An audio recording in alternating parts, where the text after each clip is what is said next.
Okay, I've lost you all. What happened?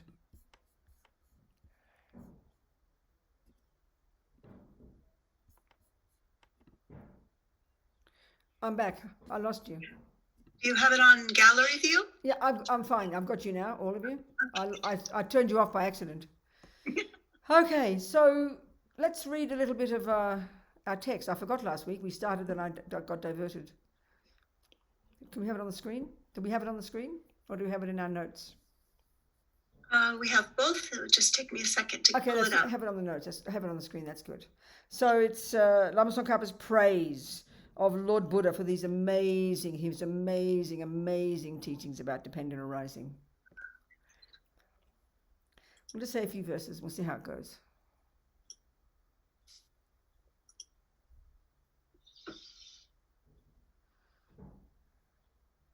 Is it visible? This is the one. This is the one that is in our text. Same. This one is dependent arising from the splendor of an autumn moon. We don't have the text on slides. No, but it's the one in our text, isn't it? It's the same one that I used in our text. I included it in our text, didn't I? No, this is a separate one. This is the one we used last week or 2 weeks ago. I'm asking you, did I include it in our text that the course notes no, I provided? Not in the text, but I distributed it to everybody so they. Okay, they all fine. Okay, good. Okay, great. Okay. Homage to my guru, the youthful Manjushri. Seeing and speaking. So either think about it, or join with me, or just contemplate as you hear it. Either way. It's just the thoughts go in, the blessings from these words. We'll just say a few verses. We'll see how we go. Seeing and speaking of dependent arising, he was wisdom supreme, teacher supreme. I bow to him who knew and taught the all-conquering dependent arising. Of the suffering existing in the world, its root is none other than ignorance. The understanding to kill this root, you said, is none other than dependent arising. How could those of intelligence not see dependent arising as the heart of your doctrine? Where is greater praise of you, therefore, than in praise of dependent arising?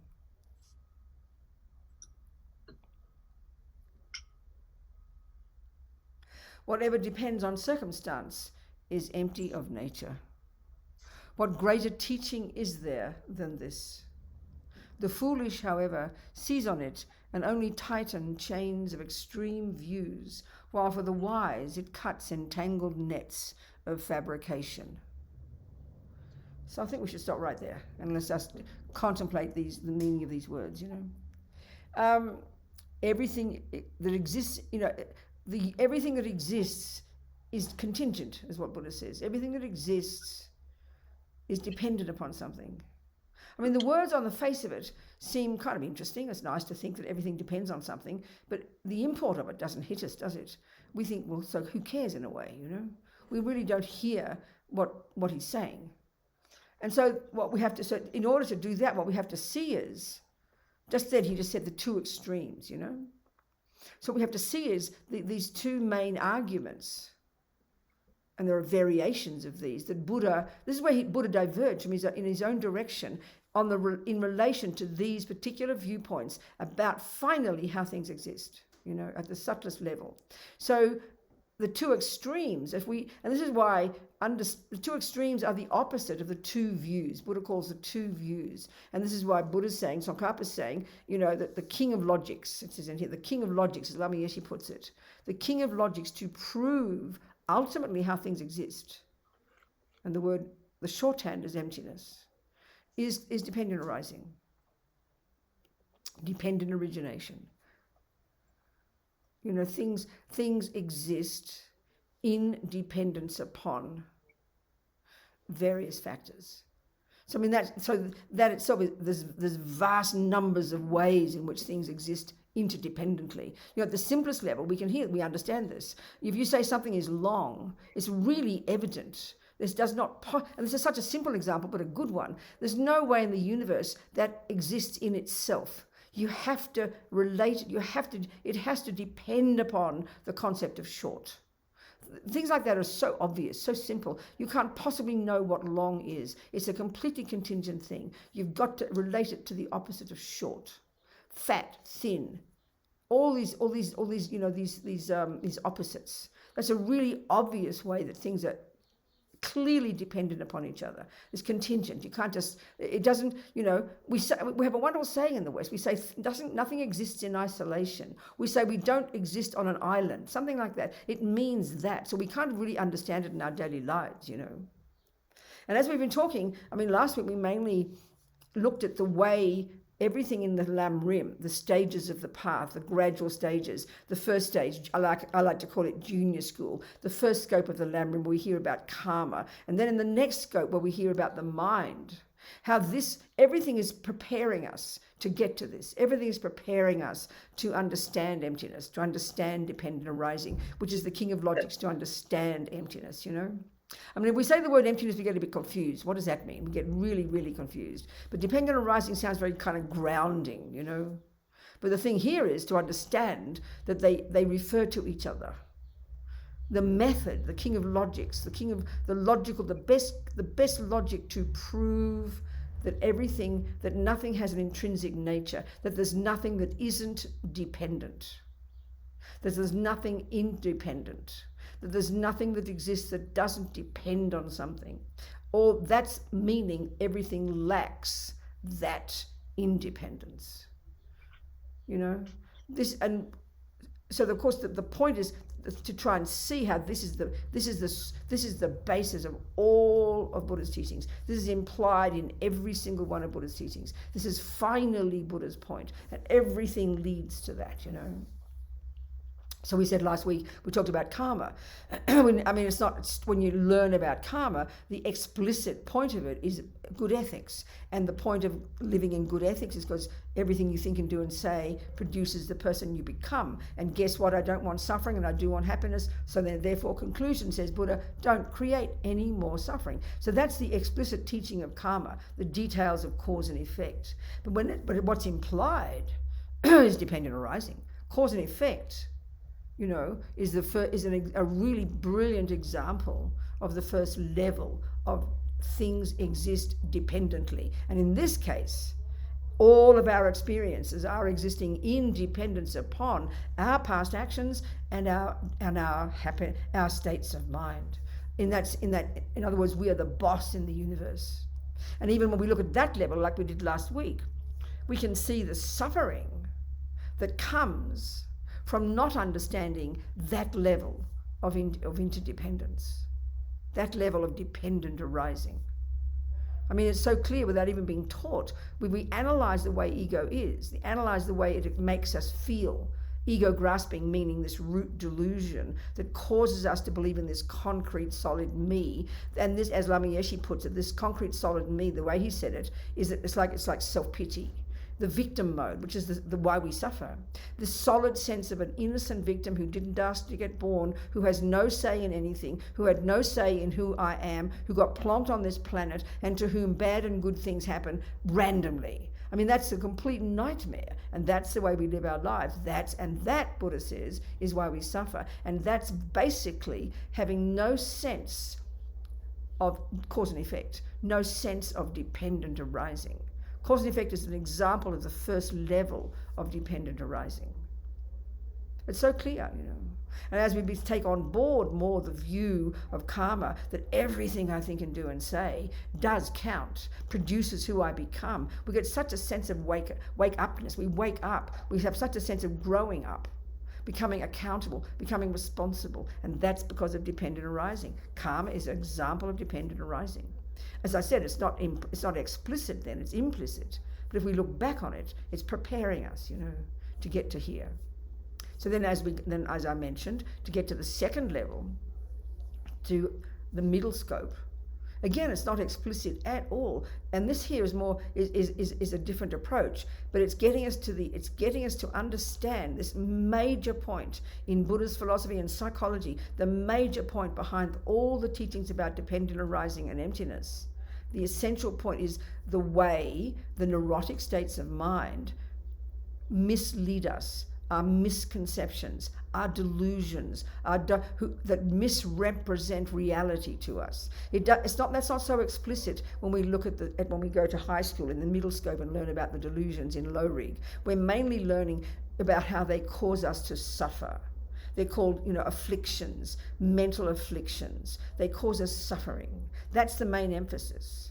We don't hear too much about how they're misconceptions. We do, it's stated, but it's not emphasized. That's only really emphasized when we now get to, the great scope and in the six perfections, and we learn about the root delusion, ego grasping, known colloquially, ignorance, the root delusion. And here we really learn about how its main function is to misrepresent the universe to us. But that's exactly the same function as the grosser delusions, as the branch delusions, attachment, aversion. All the delusions, all the disturbing emotions have that function. So we begin to really become familiar with that in the middle scope. Again, that's not explicit. It's implicit. The explicit teaching there is the disturbingness. That's why they're called afflictions, These mental afflictions, these mental sufferings, these mental illnesses, they cause us incredible pain.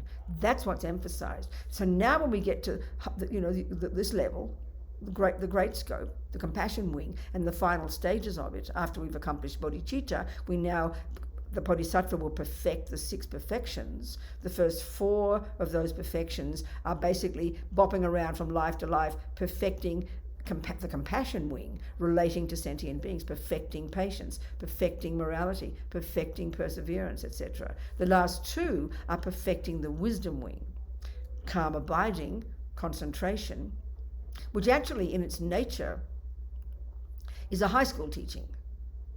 If you're on the Hinayana path, and you're going to graduate at the middle scope, speaking like that, graduate at high school, you don't go onto the bodhisattva path. You need to realize emptiness. So calm abiding is taught there.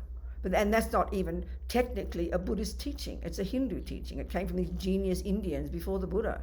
Buddha very happily took it with him. It's a brilliant technique, an ingenious technique that helps you get super subtle concentration so that you can go into the depth of your mind, and then based upon studying low rig, the mind, the bottle of the mind, you can then recognize, distinguish between these crazy delusions, the mental afflictions, the misconceptions, and the virtues. That's the main job there. And so if you're on the Hinayana path, you'll get renunciation, you'll abide by the laws of karma, junior school, you'll go to high school, you'll get renunciation by giving up the delusions, giving up attachment, and eventually on the basis of concentration, you will realize emptiness. And then eventually you'll achieve your own nirvana in one life or other, and you won't come back.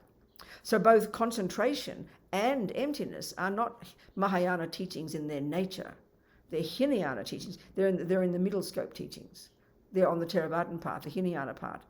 But they're taught in the Mahayana path in conjunction with bodhicitta, which is the Mahayana component. That's why they come at the end of the path, concentration and insight into emptiness. So, dependence then. Okay, Buddha's saying everything exists in dependence. There's nothing, this is the point now, there's nothing that can exist that doesn't depend on something.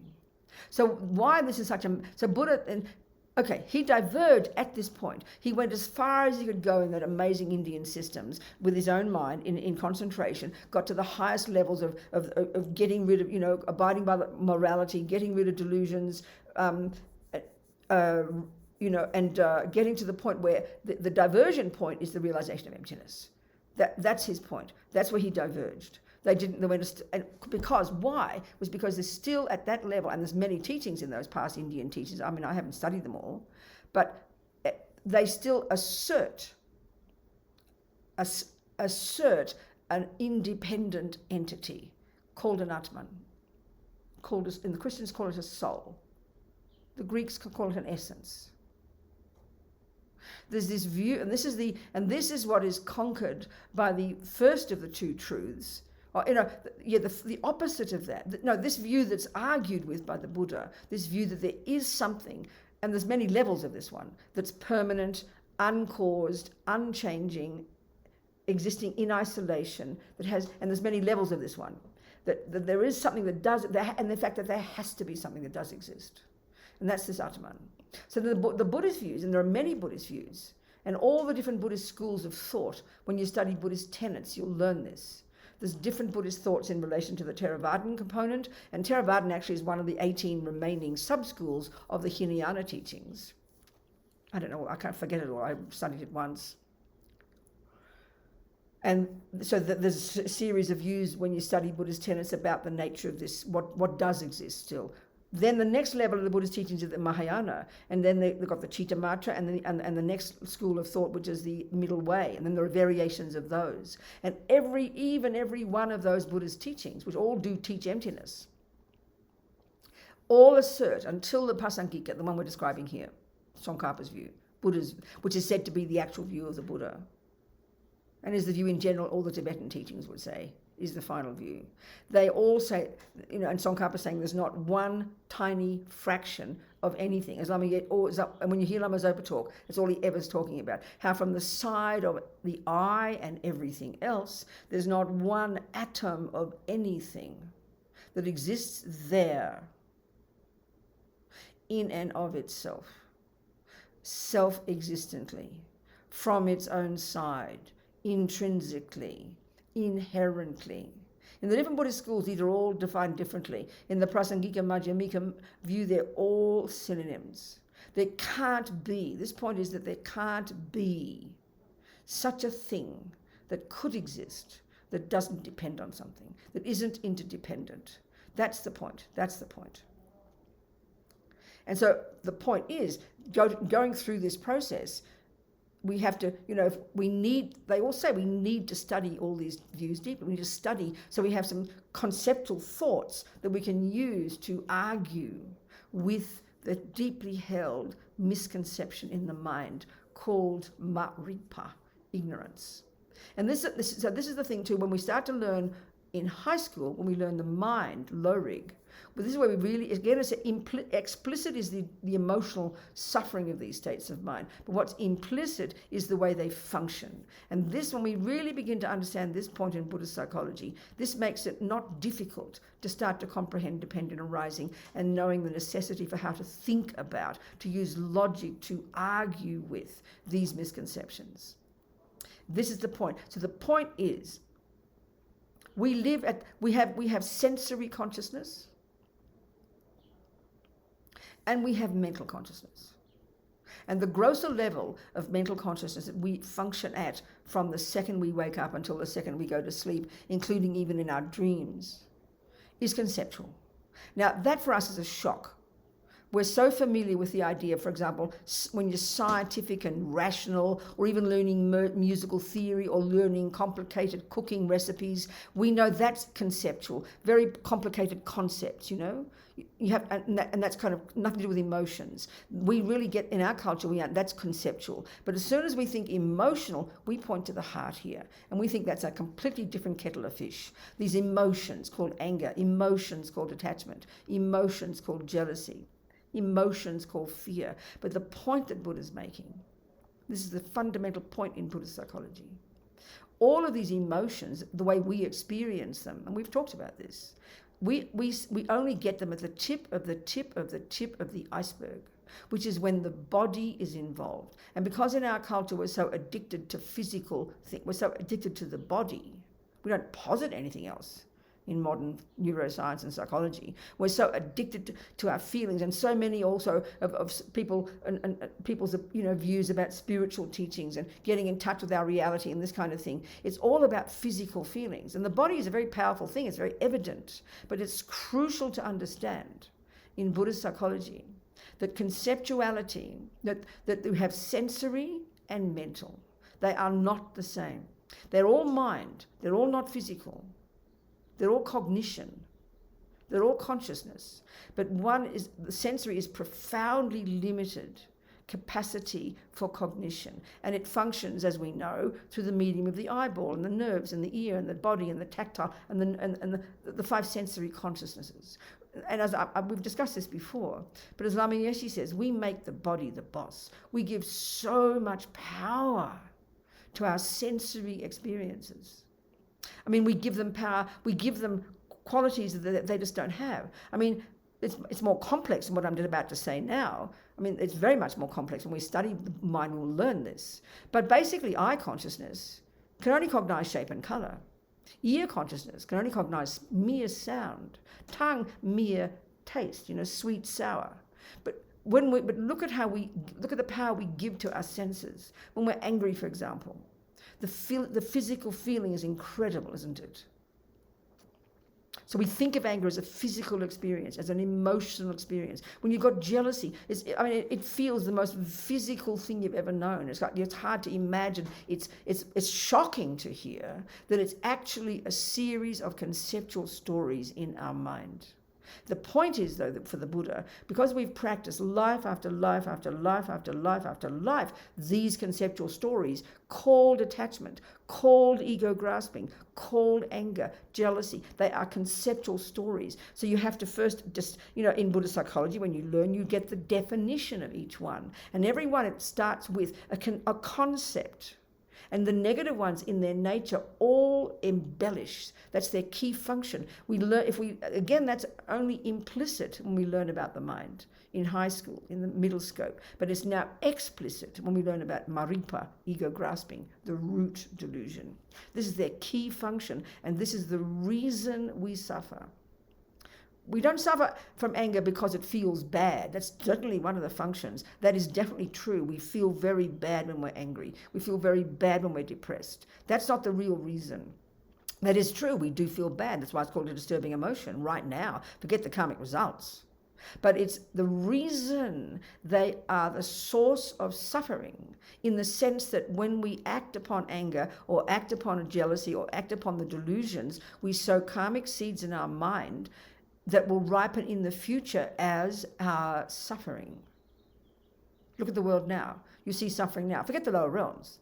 But look at the other kinds of suffering. Look at the experiences similar to the cause, or look at environmental suffering right now on the planet.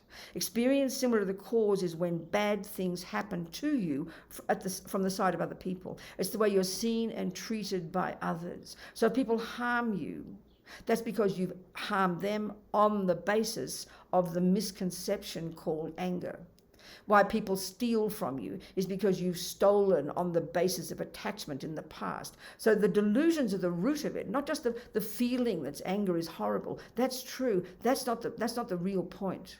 The point of all the delusions, all the misconceptions, all the afflictions, this is Buddha's fundamental point. It's a revelation when we understand it.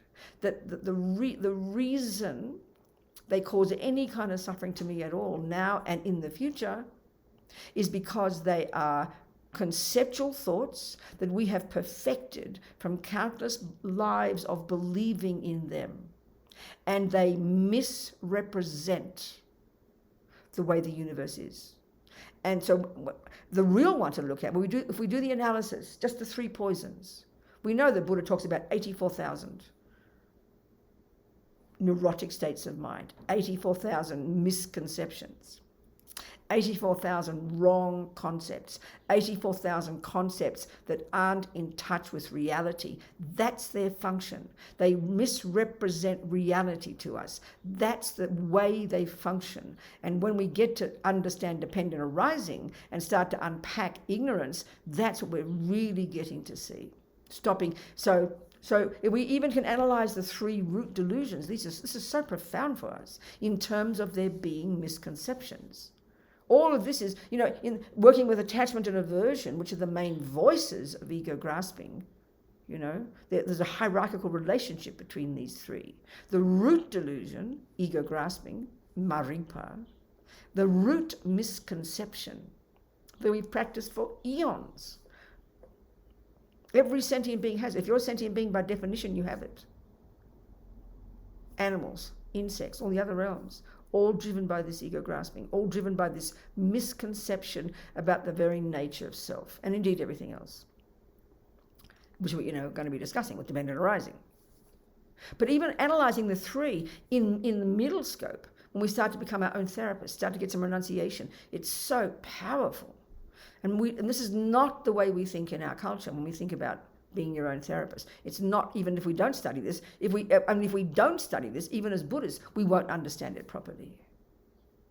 So when the real analysis of first you've got ego grasping, which the sense of a separate self, neurotic, painful, fear-based, totally self-centered, which then gives rise to this incredible emotional hunger called attachment to get what I want. And then the panic attack, freak out of aversion when I don't get what attachment wants. So the type of analysis we need to do to really start to unpack these delusions in middle scope, to get renunciation before we get to dependent arising, is preparing us, is on the basis of there being misconceptions. So, like, I don't know who's here today. There's Zalo. Okay, Zalo, you're my boyfriend today, Zalo. So let's say Zalo is my boyfriend, and I'm angry with him. I mean, we understand these words. It's so simple. We get angry with people until we understand it, So let's do the analysis, a proper Buddhist analysis. A proper Buddhist analysis, if you're trying to be a Buddhist. It brings in both karma and the analysis of the mind. It brings in both of these components, So I'm angry with Zalo. So we know, and he might have done that bad thing. That's the point. He might well have done the bad thing. Let's say he cheated on me. Let's be very clear. If he cheated on me, that is an immoral thing to do. It's unethical. It is true. He did it. He confesses it, and everyone saw him. So that I'm not making that part up. This is the point. All the delusions exaggerate, but I'm not exaggerating that. He did cheat on me. Fact. That's a fact. Now, let's look at what's anger's interpretation of that fact. This is the analysis we need to do using the Buddha's approach. Okay, I have to question myself. This is my own inner work. And so listen to anger. We've done this. Listen to the philosophy of anger. Listen to the concept. Listen to the thought that anger is saying. How dare he do that to me? I mean, this is so completely telling us everything in the way Buddha's describing. How dare he do that to me? First of all, then we have to question, how dare he do that to me? I don't deserve it, we will say. So right there, the first analysis is karma. If I'm trying to be a Buddhist, the first logical argument I will use to help me work out my pain and my suffering, and I'm not trying to work out Zalo's pain and suffering. His cheating is his problem. That's his problem. Mind my own business. This is my problem. My problem is what's in my mind and my misinterpreting of the fact that he did in fact unethically cheat on me. That's not ever argued with. So this is the analysis. Very simple. Of course, it's not simple, but this is what it is. So the first one is karma. So I'm saying to myself, how dare Zalo do that to me? I don't deserve it. And I'll immediately go, well, Robina, that's absurd. You know perfectly well that's not true. You know perfectly well you're taking the view that my consciousness goes back and back and back, that everything I experience this second is the fruit of actions I have done. So that means I've cheated on Zalo. So right there, I in fact do deserve it. Don't say those words, but that's how we feel. You don't use deserve. Deserve's heavy, but we use it. It means I created the cause. So then take the emphasis away from Zalo. This is a proper analysis. Of course it takes time. Good Lord. The analysis of the argument with the misconception called aversion, that thinks I don't deserve it, that thinks I'm an innocent victim, that thinks I didn't do anything, therefore how dare he do it to me. That's complete wrong view. It's complete misconception. So I argue with it. To argue with it's the misconception of anger that is believing I didn't do anything to deserve it, where in fact I did 42 lives ago. Clearly, the fact that we even come together, the fact we even meet is not random. We've got history together. All the kindness he's done to me, I deserve that as well. That's due to my past virtue. And that also we don't realize. We just think we deserve. You see, when he's kind to me, this is the other misconception of attachment.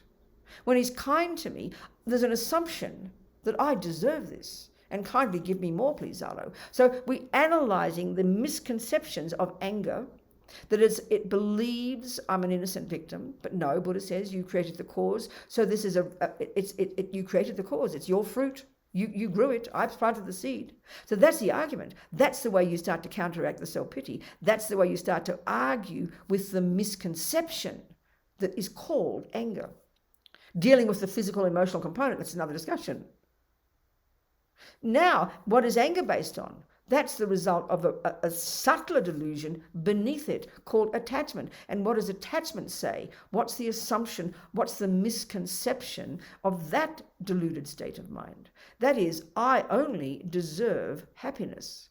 It's a complete junkie that assumes that I'm an innocent victim. I did not ask to get born, but I deserve only the good things. It's the hubris of attachment is really quite shocking.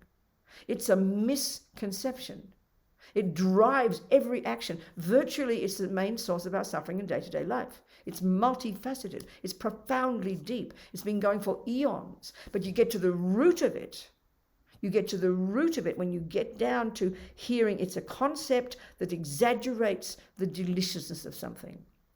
So when I have attachment for Zalo, we know he looks divine to me. But the subtler way that attachment functions is this, as I said, this hubris, this arrogance, this kind of entitlement. Attachment is entitlement, that I only deserve happiness. And that assumption of attachment is rooted again in the deeper delusion, the root delusion, the very asserting of a separate, independent, innocent victim I in the first place. This is the Buddhist analysis of the three poisons, and that's how you practice. You argue with them. You can't just wait for the anger to go away. Eventually it will, and then I'll forget about it. Then I'll get another boyfriend and I'll do the same thing again. You don't get to the root of it. This is the analysis of being your own therapist using Buddhist psychology, but specifically looking at the point that all these afflictions, these mental illnesses, at their root are conceptual stories deep in our bones. Now, why are they so physical? Why are they so emotional? That's not complicated. You all know, you start learning to drive a car. You learn the concepts, the thoughts. I will do this and I will do that. And it's so complex and you can't put it all together. You've got to put your leg here and your hand there and you haven't got a clue. Everything is completely intellectual, isn't it? You haven't memorized anything. But before you know it, look at that. Before you know it, you don't have to think anymore. You've already got it down. It's now become instinct. And that's the point. So that we know that what instinct is the habit of having done it or thought it or said it so often that it's now second nature. Well, that's what, if you're good at the piano, if you're good at anger, it's exactly the same. We must have practiced it before, to the point when I was a little girl, my mother didn't have to teach me. I exploded in anger the moment my attachment didn't get what it wanted. And I had that spontaneous attachment, that hubris, that assumption, that entitlement, that how dare that person do that to me? I don't deserve it. That's anger. Then I do deserve only happiness. I do deserve only the good. And that's rooted in the sense of an I in the first place. It's really totally integrated, totally connected, these three thoughts. That's the Buddhist analysis on the mind. And here, that's seeing the function of these disturbing emotions, that they're conceptual stories.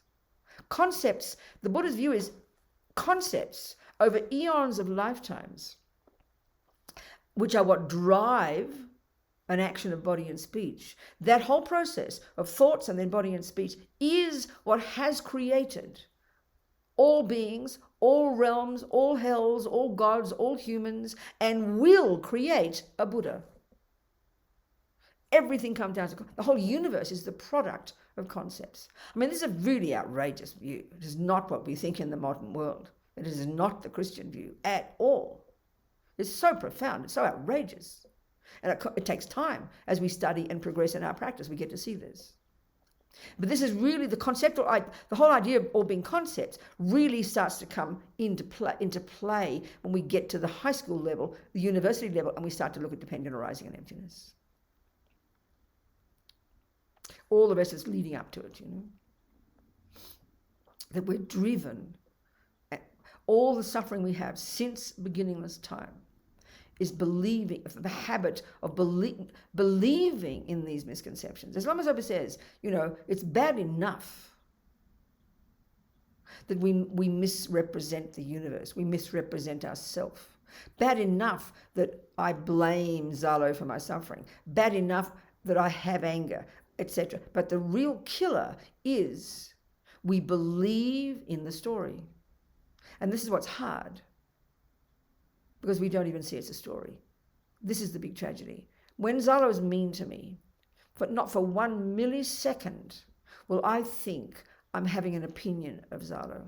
Because that's the point. Mental consciousness comes down to being full of lots of opinions, trillions upon trillions upon trillions of viewpoints, opinions, conceptual stories, thoughts, concepts. That's what our entire grosser level of mental consciousness, the level we function at day to day, including emotional, they're all driven by concepts. So that's why we've got to get single-pointed concentration, to get past this outrageous eons of programming, to get the mind to become subtle enough to begin to see this, And that's why there's no way in the universe, as Lama Yeshe says in his Mahamudra teachings, there's no way in the universe we can begin to understand emptiness, that we can realize emptiness, unless we've got single-pointed concentration. Simply because these concepts are so deep, and the ego grasping the deepest, the most primordial, the hardest to see. So it's not possible to do it intellectually, but that doesn't mean we can't do the work. Right now we're talking at the level of intellectual, and we know this stuff is tasty. We can feel the meaning, so we've got to start where we are. All the concepts lead to the non-conceptual, lead to the direct experience of it in meditation. You've got to start with the conceptual. Okay, we're discussing Mahamudra. That's another whole kettle of fish, That's as in Lama Yeshe's book, and I hear that some of you have been studying with Venerable Renee. That's a different discussion. Chuck out the theories, chuck out the dogma, chuck out the philosophy. Just go to the taste, go to the experience. And we need both. We've got to do both, So again, this distinction between sensory and mental is very powerful. We really should remember this. I often use that example, continuously use this example, but it's a perfect one, As I said before, it is more complex than this, but this is the essential point. The sensory consciousnesses, spell it out. I consciousness is that part of my mind, which is not physical, remember that, which depends upon the eyeball. The eyeball is physical, clear. That's not what sees things. That's not what cognizes. It's consciousness, which is that part of my mind in connection with my eyeball, the tactile consciousness, ear consciousness, the same. Consciousness is not physical. And sensory consciousnesses are profoundly limited in their capacity for cognition. So then the example I always use, I'll look at my thermos. I'm always attached to one thermos or another until it breaks, and then I'll get another one. And then I'll chuck out the old one and be attached to the new one. I am now, this new one. So I think it's great. I like the look of it. I see it. I say, wow, it's a really nice design, a nice design thermos. I like my I'm attached to my thermos. So of course we say, my eyes see it. And we would never question that. Or a piece of paper. Let's say Lynn has done a new painting. Are you still painting, Lynn? You stopped painting. You don't paint anymore. Wow, you're into a new phase. You're a yogini now, are you, Lynn? Very good. I'm very happy. Okay. So let's say Lynn has a painting. This is a really obvious point, actually. It's very clear with the painting. You see a painting, It's completely visual. Of course it's visual. But let's just stick to the cup. We say, I see a very pretty cup. Oh, no, Zalo. Zalo's a good example. Oh, Zalo's so handsome, I'll say. Zalo is so divine, I'll say. I can't believe, Zalo, how incredibly handsome he is. I can't believe his divine voice, I'll say. So then we mean our ear consciousness hears his voice, and my eye consciousness sees his face. That's true. But eye consciousness has only got two things that it cognizes: shape and color. That's it. Ear can only hear sound. So you've got to then, this is the point I'm getting to now about mental consciousness. You've got to ask yourself the question, well, if my eye consciousness is not cognizing divine, handsome Zalo, which part of my mind is? This is the point. Well, this is the point. Then we've got mental consciousness. That's where the workshop is, as Lama Zopa puts it. That's where the workshop is. That's where all the work has to happen. So basically what happens, and I mean this always, I say it as a joke, but it's true, from the millisecond, if I'm in love with Zalo, the millisecond my eye consciousness sees that shape and color, instantaneously, quicker than Google, and I really mean that. Lama Yeshe in Mahamudra says that the mind is so brilliant, so ingenious, so capable. It's even more brilliant and more capable than scientific instruments, and they mean that sincerely. They mean that sincerely when people have tasted their own mind. So I see the shape and color, and then because my mental consciousness, that's where the workshop is, and that's where all the memories are. You see, the amazing thing in Buddhist psychology also is that nothing goes astray. Nothing since beginningless time that we've ever seen or tasted or touched or smelt with our consciousness, nothing goes astray. Everything is stored as memories. It's very fascinating. Like Geshe Tashi in London said, like you're shooting a movie all day. You just store it there. This is very fascinating. That's one way mind functions. That's how come you can have clairvoyance eventually. As you progress spiritually and get rid of the grosser level of delusions, you can see the past and see the future and see the minds of others and their experiences as well, because there's nothing that can't be cognized by your mind. The other way mind functions, of course, as we've discussed, is the qualitative one of karma, But the point here is this.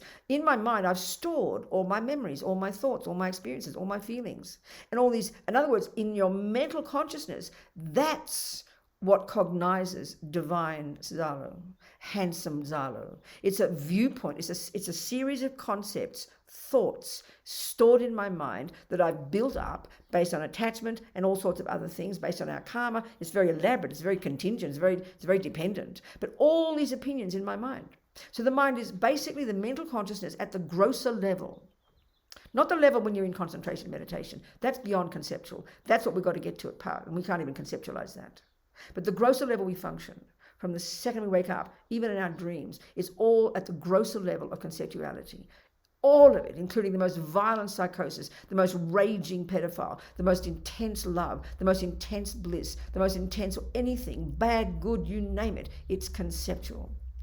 There's the sensory, and then there's the mental, and in the mental you've got the grosser level, and that's the level we function at. When we get single point of concentration, then we can get the subtler level, and that generally is called perception, non-conceptual, and we can't even imagine what that would mean, So we live at the level of thoughts. In my head, our mind is full of trillions upon trillions of thoughts, and thoughts are viewpoints, thoughts are opinions, thoughts are viewpoints, opinions, that's it. And the Buddha divides them all into three. Those that are ridiculous, misconceptions, views that are not in sync with reality, viewpoints that are not valid, not moralistically, but because they're not in sync with reality. They're misconceptions, they're distortions, they exaggerate. That's their key function. All the delusions, from ego grasping to all the others, misrepresent what we're cognizing. They're the killer. They're the nightmare. They're the ones that Buddha's found we can get rid of. It's an amazing view. The second lot, the virtues. They are also concepts. They are also viewpoints. If I have love in my heart for Zalo, that's caught in the virtues. And I will say he's a really kind man. And I'll feel a lot of affection. That's a valid thought. That's a thought, but it's a valid one. And this is the point now, because it's in sync with reality. Conventional reality, not yet ultimate. So the delusions are completely ridiculous. They're thoughts, and their opinions or their viewpoints, but they're not even valid ones because they're making up something. As Lama Zopa says, delusions, all of them, decorate on top of what is there. Layers upon layers upon layers of characteristics that aren't there. That's how all delusions function, all the afflictions, all the neuroses, all the viewpoints. So it's to unpack and unravel these billions of profoundly held ancient misconceptions. Oh my goodness, that takes time. And it does not just a question of making them all go away and getting a nice feeling. No, they've got to be attacked and argued with. They've got to have atomic bombs put under them. That's why your first level of practice, don't even think about your mind. Control your body and speech, please. Control the servants of your delusions. Don't kill and steal and lie. And then you start to get the point. You don't stuff 14 pieces of cake in your mouth. Cake doesn't mind, but you start to get the point about controlling your behavior. Why? Because they're driven by delusions. So they just keep drowning you in samsara. There's logic to all of it. We don't hear it like moralistic, which we do. Because the delusions are so berserk and so rampant and so primordial, you can't begin to look at them first. You control their servants, which is your body and your speech. That's abide by the laws of karma in junior school. That's already a profound level of practice. Now you can get some space by purifying and putting atomic bombs on these habits. So now you clear some of the weeds away. Now you have the luxury of beginning to see your mind and start to unpack these misconceptions. Anger distorts, attachment distorts. You've got to argue with them. They won't just go away. That's why one of the really grotesque misconceptions about concentration meditation, or people vaguely call it mindfulness in the world, is to make all the thoughts go away and to find some kind of nice feeling of peace. Good, it's very pleasant to have that. We need it. We need a break. But you've got to deal with these states of mind. You've got to deal with them because nothing goes astray. What do you think we mean in our culture by PTSD? It's because we haven't dealt with the traumas as they happen, because we can't cope, because attachment is a junkie that only wants nice things. Don't criticize ourselves. This is why we suffer. Attachment can't bear the pain when you're raped or tortured or abused in a war, or you see violence around you. We just can't cope. We can't bear it. Our poor fragile mind cannot bear it, so we suppress it. But it will never go away. That's why we call it PTSD later on, 30 years later. Nothing goes astray. So when we're really beginning to try to practice, we're able to deal with what happens when it happens. Then there's no longer stress. Then you would never have PTSD. You'd never suppress anything. That's the point, that's what we are capable of. Of course, way to go. So I have to have some concentration, awareness of what the hell is going on, moment by moment. It's intense. You can't just make it all go away. So that's just bizarre nonsense. You've got to confront it and attack it. That's why also purification is powerful, because then you can put atomic bombs on it all and you can weaken it. You can't do the job without purification. Lama Zopa says we're insane not to do it every day. And the more we understand it's not religion but psychology, it's incredibly powerful psychology to do the 4 opponent powers, to deeply regret the nonsense that you've done because you are sick of the suffering, then to turn to the Buddha, your doctor, and rely upon his methods, then have incredible compassion for those you've harmed. Then you do the purification using the Buddha. And any practice we do that utilizes the Buddha, because of the power of enlightened beings, is just so stupendous. It makes the practice so powerful. So you do the 3rd step, you purify, and the 4th, you make vows to change. This is psychological. Don't think of it as religion. It's a powerful practice, a mental practice that helps you put atomic bombs under the rubbish, that gives you space now to really do the job of unpacking and unraveling the contents of your mind and arguing with all these crazy misconceptions. That's one of the major jobs of a Buddhist, is to distinguish between the neuroses and the virtues. Right now, there's just this massive emotional soup in there, and to begin to distinguish between the lies in the mind and the truths. So this is the point now before about Zalo. Why a negative state of mind, a delusion, an affliction, anger, attachment, and the rest, ego grasping. Why it causes suffering is because it's a misconception. It's hard to hear this. It's so weird, What do you mean a misconception? Anger is a misconception. Yeah, it is. Based on karma, there's no such thing as, what do you mean I don't deserve it? How dare you harm me? That's why I always quote that story about my Tibetan friend. Some of us knew him in San Francisco, Jigdol. He came years ago. Maybe you met him, Lynn. He came to the centre sometimes. I think he still drives buses at the university there or something in San Francisco, Jigdol. He came out of Tibet. He was born in the 70s, and he was demonstrating in like 80s, born in the 60s. And then in the 80s, the first mini uprising in Tibet, 87. And all the young monks and nuns are demonstrating, right? So he told me he left, because what happened was he got arrested. And then he got tortured, and then he got released again, and then he started demonstrating again, and then his friend had his head blown off, and then he thought he'd better escape. So he came to Nepal, and he was telling me, this is like 30 years ago, about the suffering.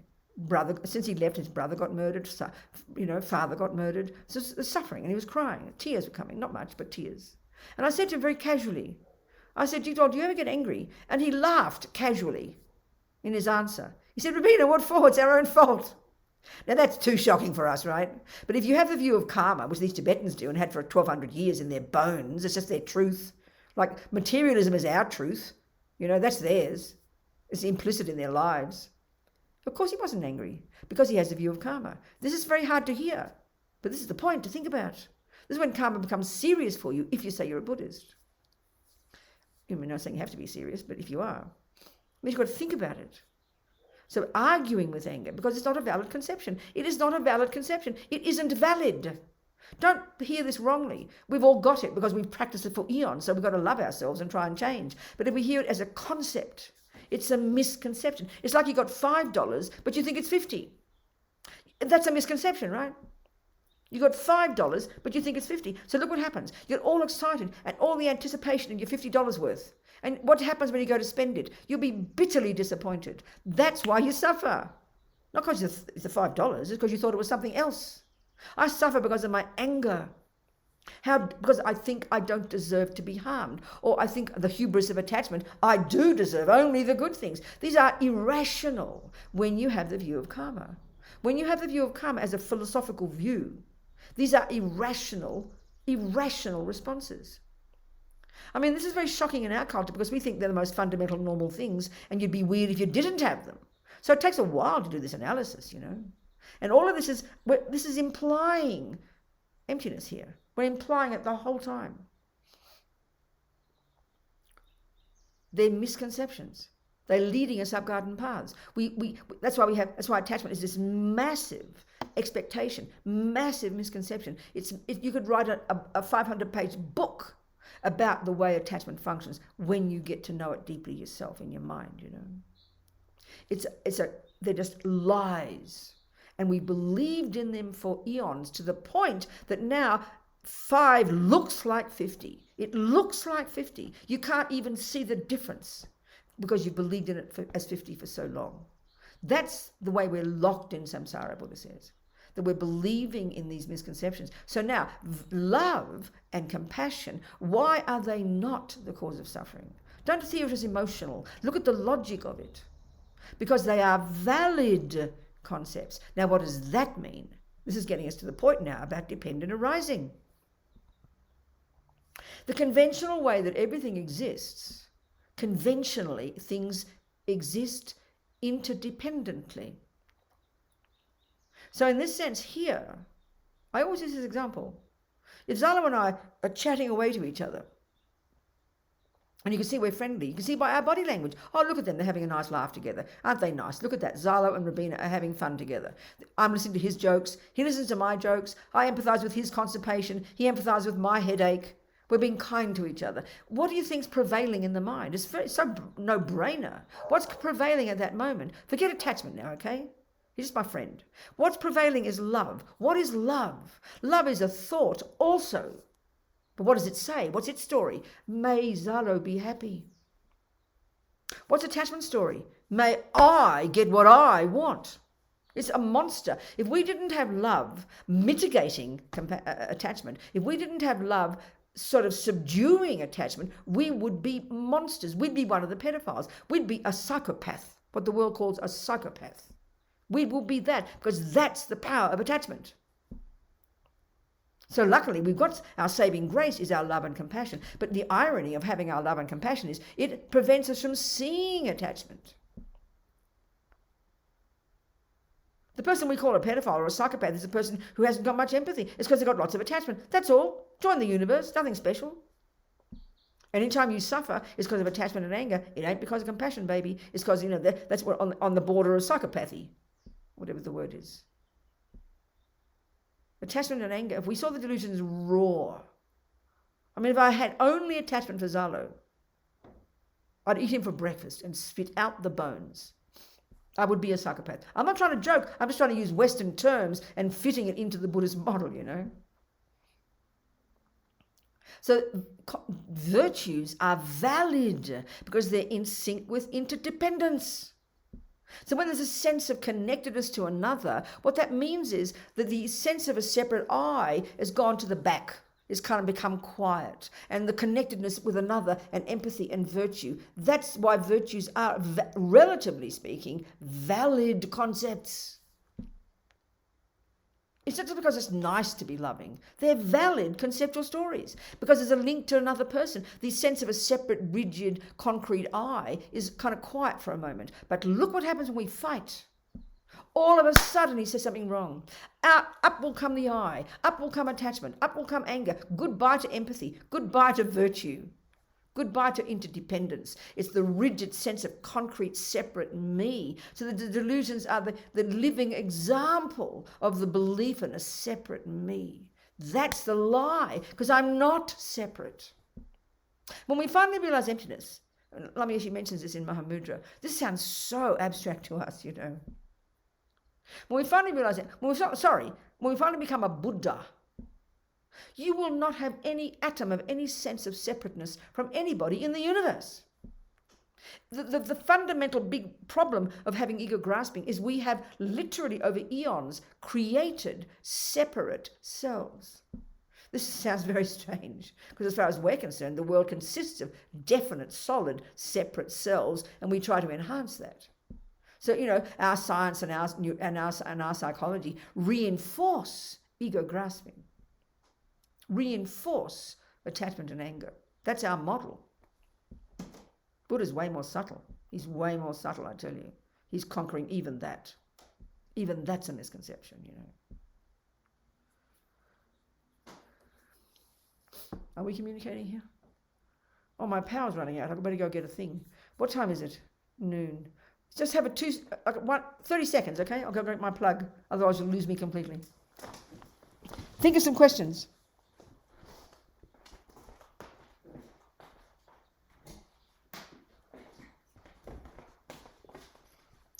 Mary Ellen.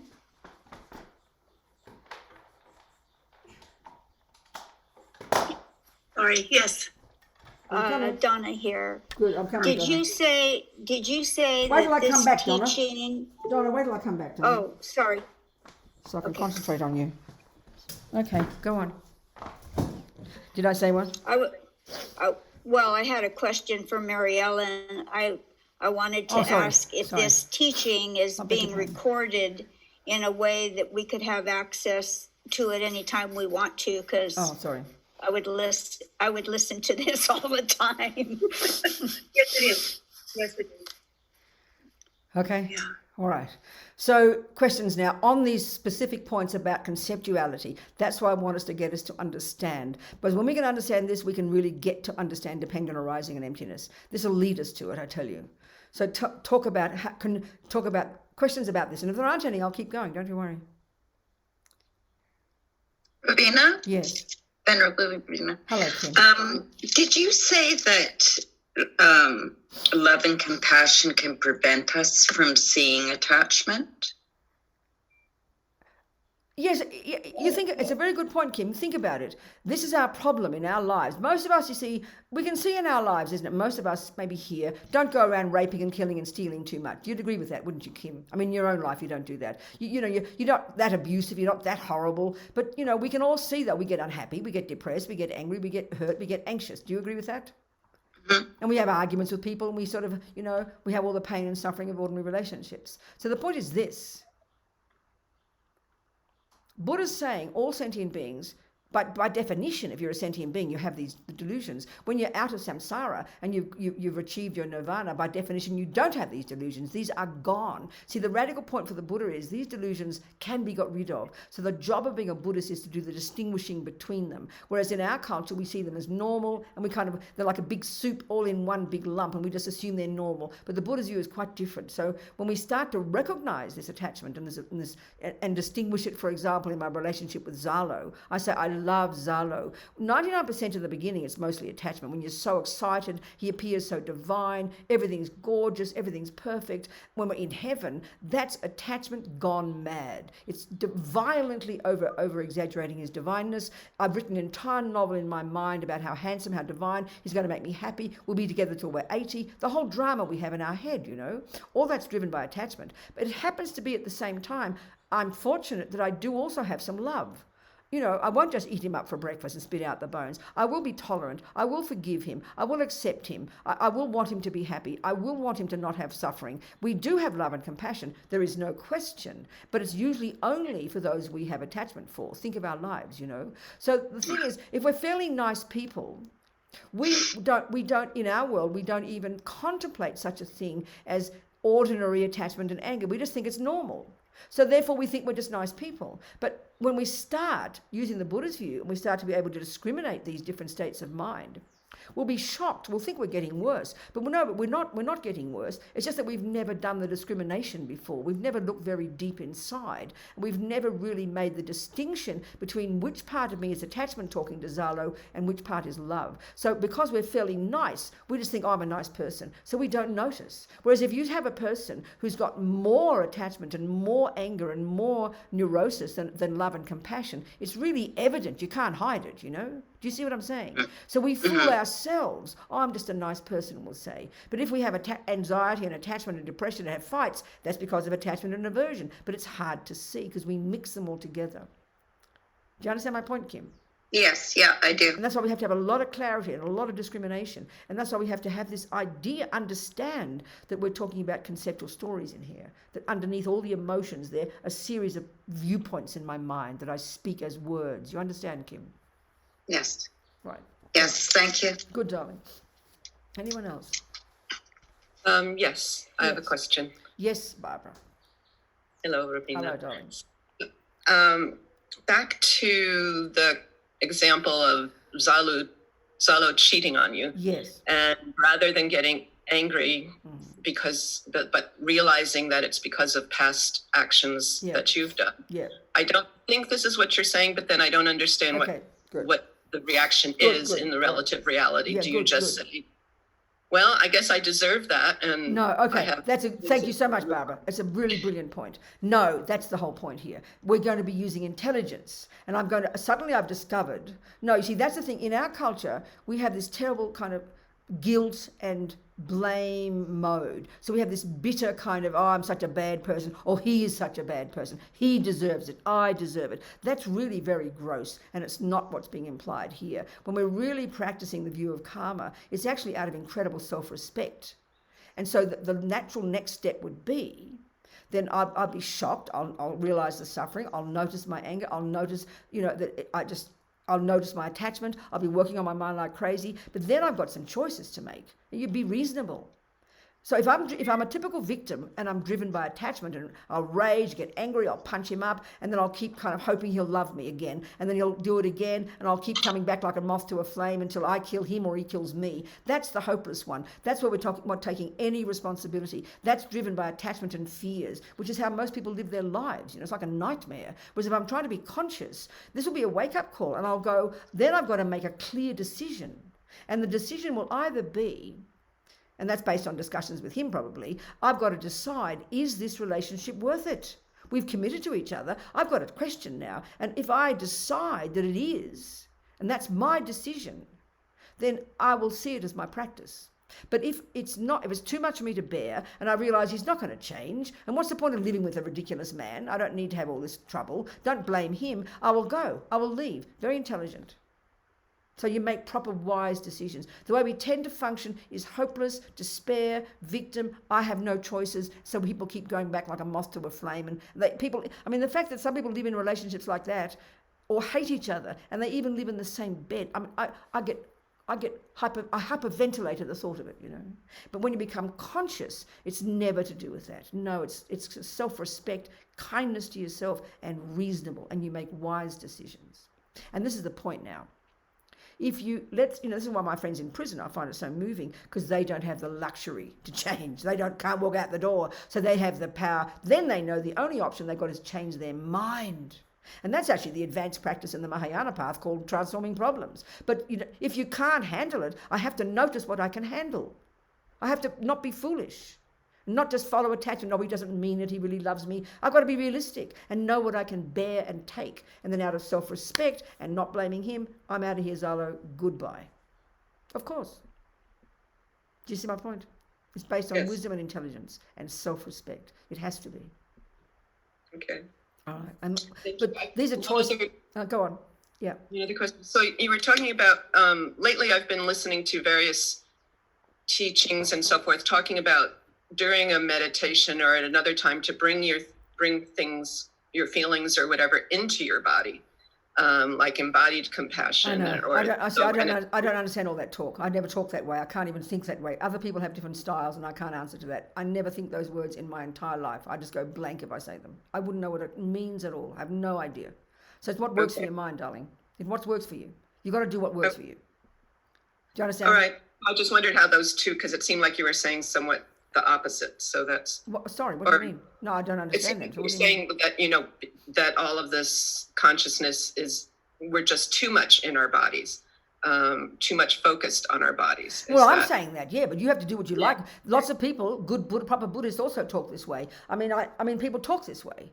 Each person's got to find the method that works for them. I remember reading that wonderful book by that Nyingma Lama, was it? That one who ran away for a few years. He did retreat. What was his name? Mingyur. Mingyur, I read that. And that's how he talked. That's one of his major methods. And for me, it was utterly fascinating to read it. I've never done that kind of thinking in my life. Not once, as 45 years of a Buddhist. So maybe I'm a fool, but we all have to do different ways. People have got different methods, different approaches. They all come down to the same thing, that the mind isn't the body, but because we are embodied, we can learn, some people can use their body experiences to learn about their mind. I don't think that way. This is just my trip, that's all. What can I say? Okay. Do you understand? Right. And all I know is my teachers, I've never heard Lama Zopa say that in my whole life. So it's just his style, which suits me, obviously, that's why I'm here, I never heard Lama Yeshe say that either. The diversions in thought. So what? That explains the diversions in thought. Yes, exactly. But they all come down to the same thing. I mean, Mingyur Rinpoche too is trying to realize emptiness and get bodhicitta. So when he talks, he doesn't sound like Lama Zopa or Lama Yeshe or His Holiness Dalai Lama to me at all. It's different styles, different approaches, and that's why we've got to find the one that works for us. Okay. Do you Thank understand? you very much. Good, yeah. It's a good point. Thank you, Barbara. It's a very good point. What else, people? I mean, every time I get a massage or go to chiropractors or acupuncturists, they're always telling me I've got to get into my body. I just listen to them. Thank you very much.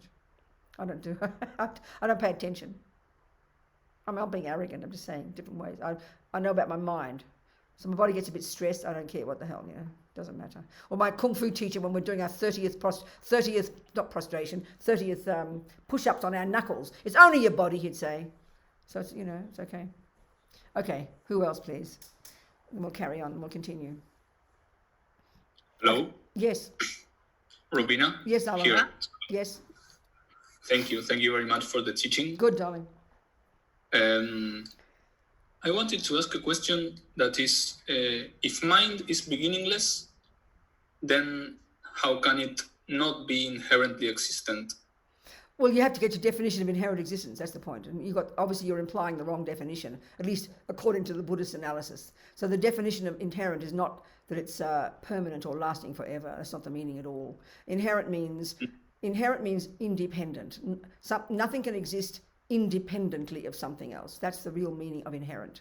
In and of itself. It's a way something exists. So you can have a thing that exists for 1 second, or you can have a thing that exists beginningless and endlessly. So the way they exist, impermanent, changing, not dependent, that's a different discussion. Inherent doesn't mean that what you're saying.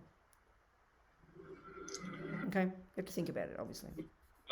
But I mean, it depends on what? On what?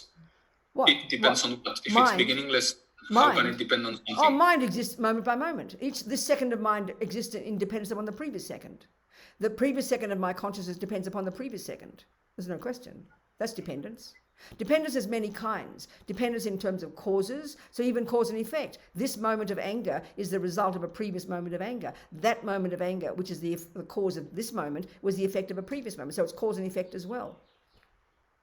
Things have different levels of dependent arising. We're going to get into that. One level is cause and effect. Another level is things exist in dependence upon their parts. So this mind of yours, which is beginningless and endless, which is changing moment by moment, which is the product of cause and effect. You can't pin down even the millionth of a millionth of a millionth of a second that isn't changing. So you even can't pin down any part that isn't dependent upon something else. So mind also is dependent. Absolutely. Yeah. Okay. Thank you. All right. So let's keep going then. Okay.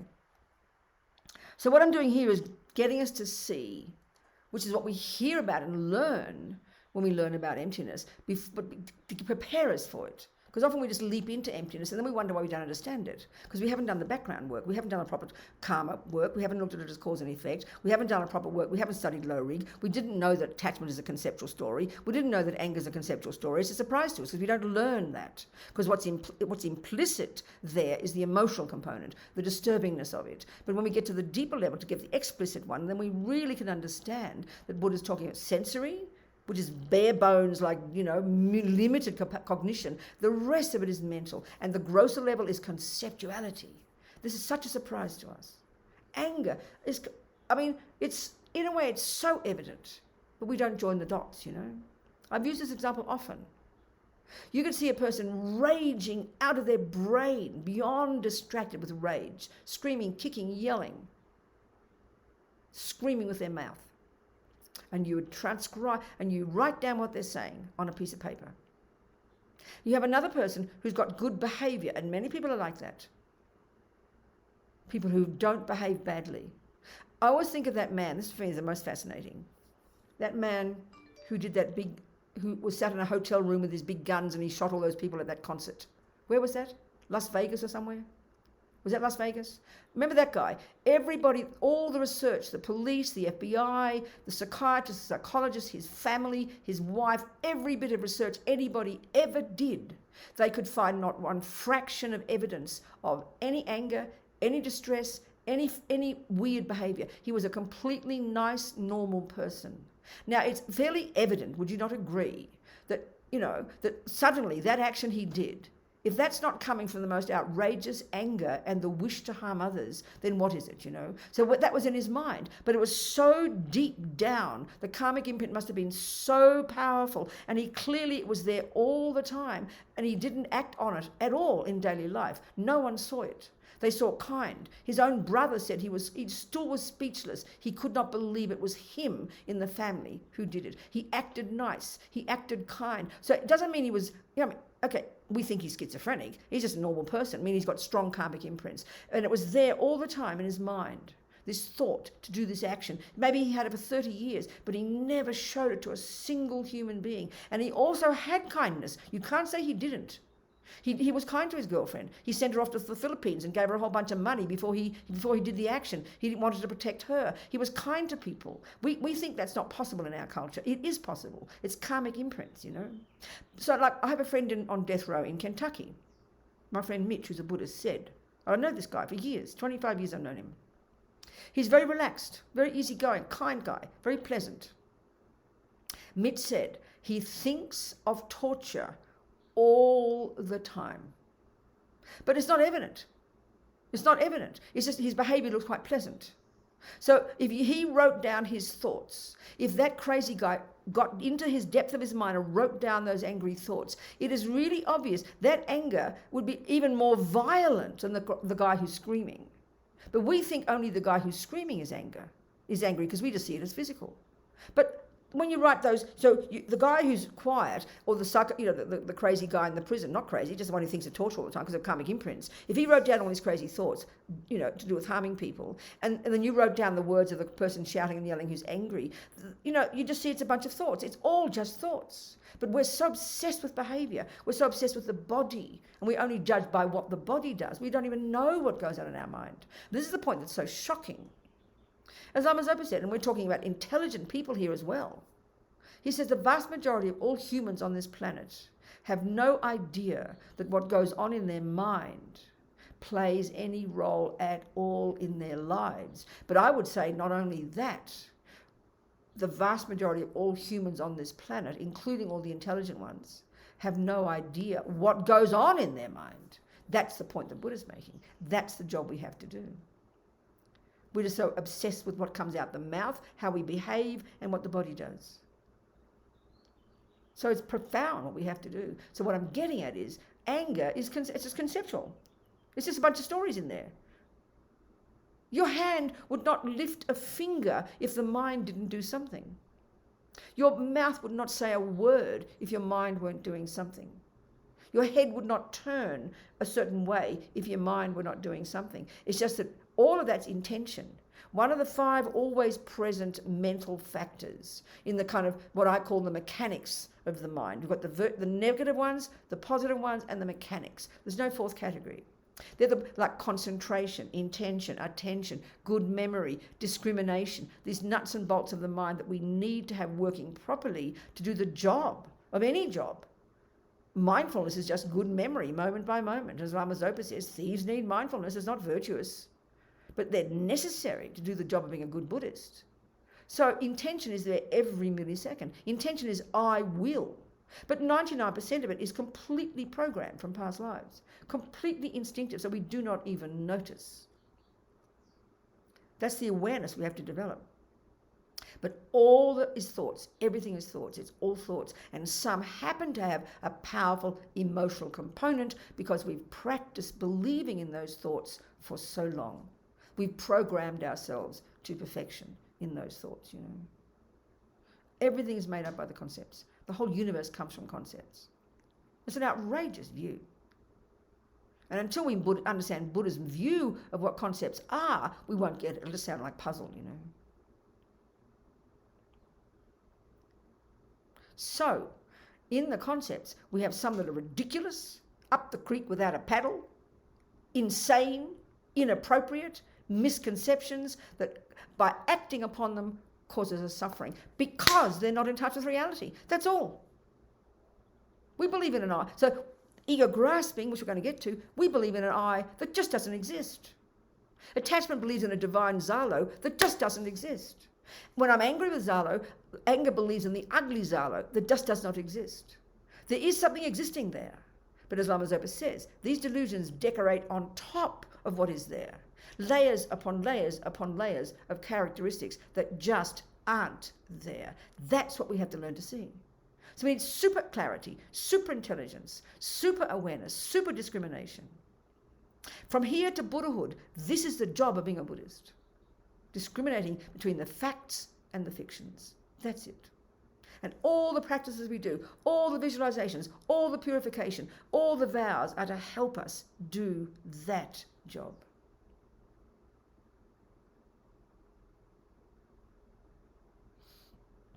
So let's look at ego grasping and what lie it is telling us. The root lie. The root lie such that when you uproot it by realizing emptiness, you are out of here, baby. I mean, you're not out of here yet. You've got way more work to do, but you can't fall back after that. You've made this paradigm shift in your mind. You can't fall back after that. You can't lose realizing emptiness. You can even lose bodhicitta. You cannot lose emptiness. That's the one. That's the one you've got to get the hell out of this nonsense. So we've got to cut the lies. So this is why, as Rinpoche says, this is a powerful level of practice. As Rinpoche says, bad enough that that things appear to us wrongly, and that's how deep these delusions are. In other words, the $5 appears to you as 50 because for so long you've been projecting 50 onto it that it appears to you like 50 now. That's how deep these delusions are. So bad enough that the way the world out there appears back to us wrongly. Bad enough that. But the killer is we believe that it's true. That's why our first step, even if you're not sure what it means, anger isn't valid. Even if you're not sure what it means, anger is a misconception. But just to see the picture it's painting, ugly Zalo, how dare he do that to me? It is not fair. Even you're not sure the meaning, just to think, Robina, it's not true. This is very hard. They say that about emptiness. That's the hardest one. I mean, anger and attachment are hard enough. But in ego grasping, oh my God. But as Pabon Rinpoche says, all the Lamas say, it's powerful. Even you're not sure the meaning of emptiness. But just to think, the way things appear to me isn't the way they exist.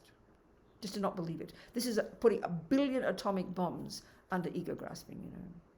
It was very interesting yesterday when I was talking to the Brazilians. I was in Brazil yesterday.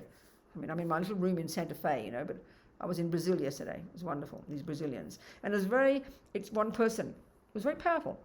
I was telling the story. It reminded me, I was telling the story of my friend in prison. I've always quoted this woman, her name's Sunny, and I've met her recently, and anyway, my trust is, we're supporting her in her work. She was in prison for 17 years, accused of murder, went in the 70s. I always quote the story. And she did yoga and things in prison. She was in isolation for years. Her husband got executed. They were both accused of murdering policemen. She was on death row as well.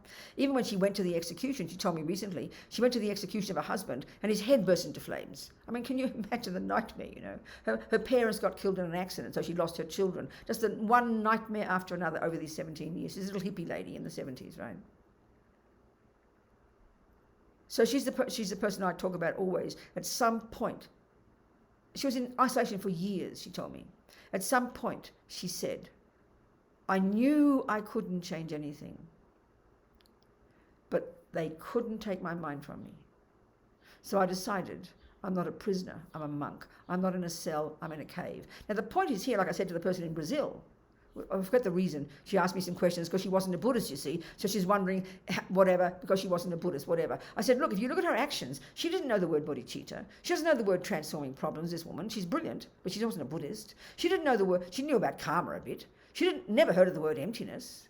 But what do you think she was doing when she responded? You don't have to know the word emptiness to experience the reality of it. You don't have to know the word bodhicitta to have that. Or, so it's like she was, because of her past karma, obviously, she had this incredible emotional intelligence, ability to remain sane during those nightmarish 17 years by doing every single thing that the Buddha would say, but she didn't know it was what the Buddha would say. So, and she reminded me just now, she bumped into the Dalai Lama one time, so she's got some karma there. It was very fascinating. Anyway, the point is, just by saying, I decided I'm not a prisoner, I'm a monk. I'm not in a cell, I'm in a cave. That's exactly how Lama Zopa teaches just transforming problems, which is the highest level of the Bodhisattva path, and which is totally related to emptiness. As His Holiness the Dalai Lama said to one person, it was so sweet, how do I practice emptiness in daily life? He said, it's very simple. Just see something from another point of view. That's completely putting atomic bombs on grasping at things as being intrinsic. See, when we understand ego grasping, the lie that it tells is everything is solid, everything is concrete, everything is set in stone, everything is absolute, everything is the way I believe. This is how it is, baby. I'm right and you're wrong. Fundamentalism is exactly the perfect word for the function of ego grasping, for the function of the root delusion. So as soon as she was, in the nightmare of her experience, she was able to say those words. That's because she has an understanding of interdependence, of dependent arising. Seeing something from another point of view is exactly what dependent arising implies. The ignorance view is this is how it is, and then you go mad. And nothing in the universe would ever tell you it can be any other way. Look at us when we're in our positions of being right, over which movie to watch, for God's sake. No, this is the right one. No, you are wrong. That's fundamentalism. That's the way ego grasping causes us to function. It's absolute, concrete, solid, not a millimeter of space. And that's the opposite to reality.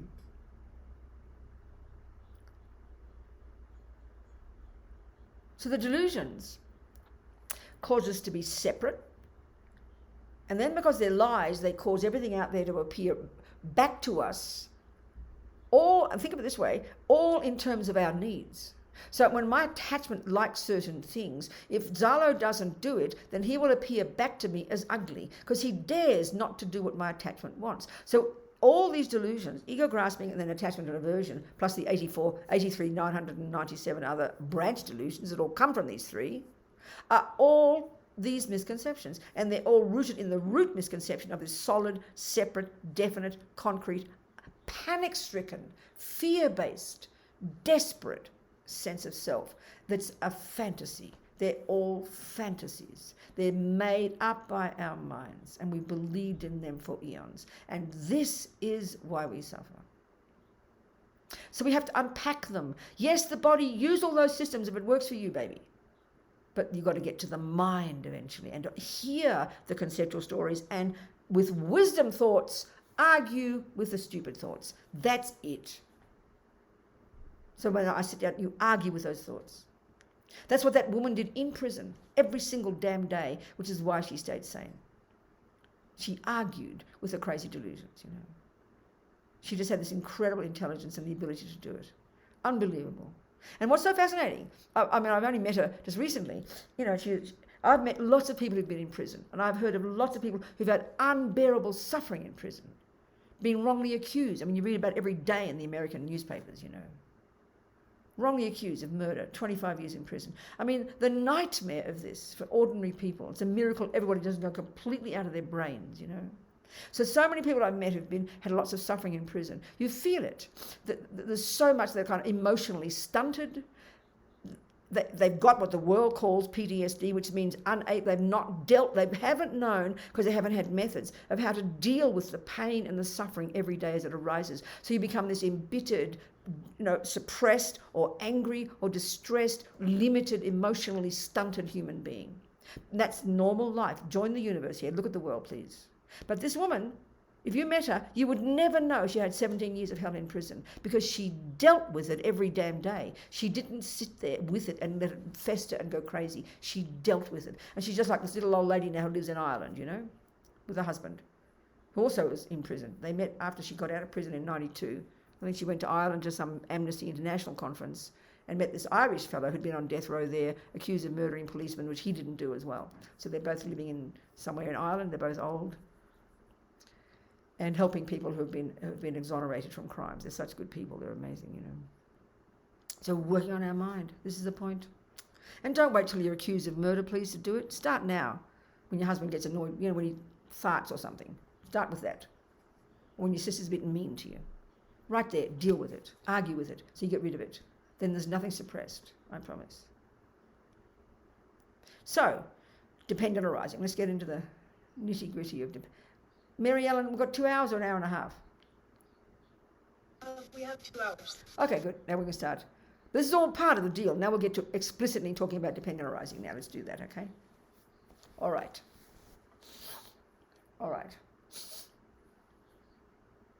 So Buddha, like I said, roughly speaking, diverged from these amazing genius Hindus before him, Such thinkers, such yogis, they'd already mapped the mind. They're the ones who created this concentration technique, that they'd mapped the mind internally. They're genius, amazing. Buddha didn't chuck out what he learned, he just went forward, He brought with him, and then he's got his own variations of interpretations of these things. So, roughly speaking, you can say there's 3 levels of dependent arising. You can talk about it like this. 3 levels of dependent arising that are related directly to as being arguments against 3 positions that these previous thinkers had, that he's arguing with, okay? So the first one is, as we mentioned, the first level of dependent arising, and this is the grossest level, is that things exist in independence upon causes. So we might think that we know that already, and we do in our modern culture. That's called science. We're geniuses at that when it comes to the physical world. There's no question. We're brilliant at understanding the law of cause and effect of botany, math, you name it. The genius of science is exactly that. Precise, clear, incredible, disciplined, precise logic of what causes what, Amazing. But Buddha's expertise is the mind, that's all. Cause and effect of the mind. And that's not how we talk in our culture. We talk about the brain, fine, but that's not Buddha's expertise. He's not interested. I mean, of course he's interested, but that's not his thing. His thing is the consciousness itself, consciousness, the way the mind functions, which is not physical. This continuity of mind, that every millisecond of what we think and do and say produces our experiences. That's the law of cause and effect for the Buddha. So he's arguing there with a view that says things are permanent and unchanging and uncaused. There's a self, something like that. And I'm kind of conflating these first 2 views. It doesn't matter, but just get the general idea. That there's very strong views he argues with, that there's this very first one. And so the opposite to that is really subtle impermanence, not even emptiness. But it's a very powerful level of dependent arising that argues with a view that says there is something that isn't caused. And that's the concept of a creator. That's the concept of God as well. The philosophy, it seems to me, that presents a creator is the same philosophy that presents a soul or an inherent self or an Atman or an essence. It's the same philosophy. It's like a boss. We'll go into this in a minute. We all believe there's a boss in here, and the boss is called I. And we think I run the show. There's a boss in here called I that tells the mind what to do and that tells the body what to do. It's like a little puppeteer in there. It's a strong feeling we have. Well, that's a creator. Buddha says we don't need creating. And this is very shocking, of course. If you're a devoted Muslim and you hear this, you go to hell immediately. It's a shocking idea to say. Buddha says we don't need creating, baby. Our mind is beginningless and endless, and we create ourselves. We're very good at creating our own suffering, and luckily we can create our own happiness. It's a very different view. It's a very shocking view, actually. His Holiness calls it self-creation, he said one time. So it's powerful. We don't need creating, and we don't need a little I. That's the point. Let's look at that one. We don't need a boss. No, we do need a boss, and if you want a boss is called intention. It's the mind. So, first level, dependent arising, cause and effect. That's why I think the karmic view is very powerful, because it starts to loosen the grip of self-pity, me who didn't ask to get born, you know. The second one, this is the analysis we like to, let's just do this analysis. Everything that exists. So the first lot, okay, this is not getting too complicated here. I won't go into that, never mind. That's referring to impermanent phenomena. And there are other phenomena that aren't impermanent, but I'm not going to go into that discussion here. It gets too complicated, it gets too intellectual. Don't worry about it. So the second level of dependent arising is that everything that exists, simply speaking, is made of parts. I mean, it sounds like a bit hilarious. We say, well, what are you talking about? Of course they are. Everything's got parts. But this is the point. It's arguing with another view, a slightly more subtle view, that there's a partless, there's a partless kind of partless, unchanging, essential little I in there. It's a subtler view of this I. And I'm kind of conflating these two a little bit. It doesn't matter at the moment, not for this discussion. That it's kind of partless. It seems odd. But we'll go into this one. It's a good discussion. So, Buddha says not possible, impossible. There's nothing that doesn't exist in dependence upon its bits and pieces. So initially it sounds kind of, who cares, you know, that's kind of boring. What's this got to do with suffering, you know? Let's look at it. Okay? Let's argue with it.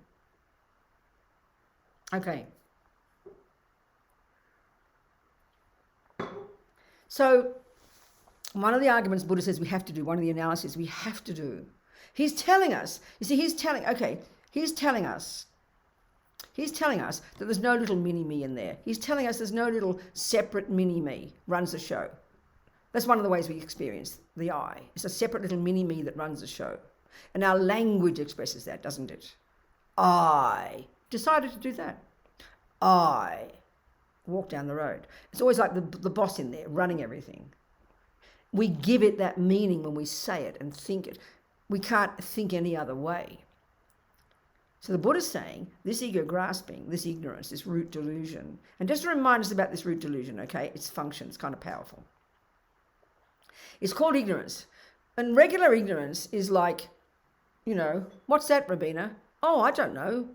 That's ordinary ignorance. But that's easy to fix. If we had that level of ignorance, we'd be enlightened in a couple of years, I think. So that kind of ignorance means I don't know what it is. And that's easy to fix. You'll tell me it's a cup, I'll be happy, now I know what it is. Great, now I've got some wisdom. But this is the problem with the ignorance we've got. This ignorance that we've got, Maripa, doesn't know how things finally exist, which is emptiness and dependent arising, doesn't know the way things exist, doesn't. That's true. But this ignorance has this extra component, and this is the killer. Not only do we not know how the I exists, but we believe the exact opposite. So in other words, even simple, if you say, what colour is that? And I say, I don't know. Well, you can just tell me it's black. And I've got wisdom now. But if I say it's pink, and I believe it's pink, like that $5, and I believe it's pink, then I'm in trouble. Not only do I not know it's not black, not only do I not know it's black, I think it's something else. That's the problem. And we've been clinging to this lie. Not knowing something is easy to fix. But we have the ignorance that believes in a lie.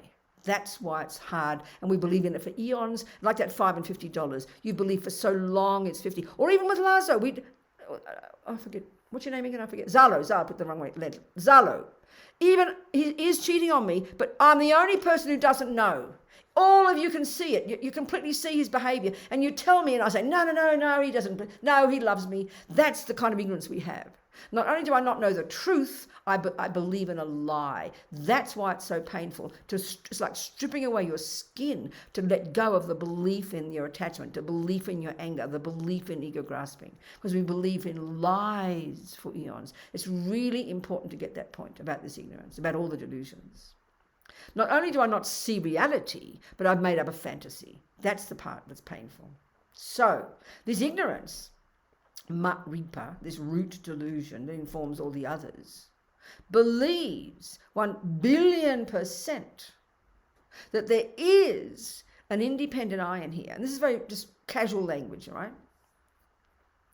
This is one lie. And this is not the subtlest lie yet, still. But it believes there is an I that's separate from the parts. In other words, we know we've got nose and ears and eyes and pee and caca and ligaments and knees and toes, but we also think there's another one that, like my friend Pende says, is walking hand in hand with those bits, called I. Our language expresses it. I have a nose, we say. I have a nose, we say. That's two things. Now, this is why one of the arguments we have to do, they call it, you know what, they label this particular logic we have to use, this particular debate we have to do with ourselves, is called one or many. That means whatever exists, there has to be one thing, or there's more than one thing. It's a bit silly sounding, but we'll get into it. You listen to this. Okay. We're talking conventional reality here, because you see, dependent arising is the conventional reality, and the using of dependent arising thinking, squeezing your brain, as Lama Yeti says, of all the logical thinking of dependent arising is the thing that triggers an insight into the ultimate reality. So you don't just sit there going, there's no I, there's no I, there's no I, until suddenly the penny drops. No, it's stupidity. You've got to squeeze your brain by thinking about how things do exist, which then counteracts the way we think things exist, which triggers the view, therefore there isn't the independent I. So emptiness is the result of your thinking. It's the result of the analysis. It's the result of the debating. So, let's look at this one. I will tell you a simple truth. I will tell you I have an iPad and a thermos, okay? An iPad and a thermos.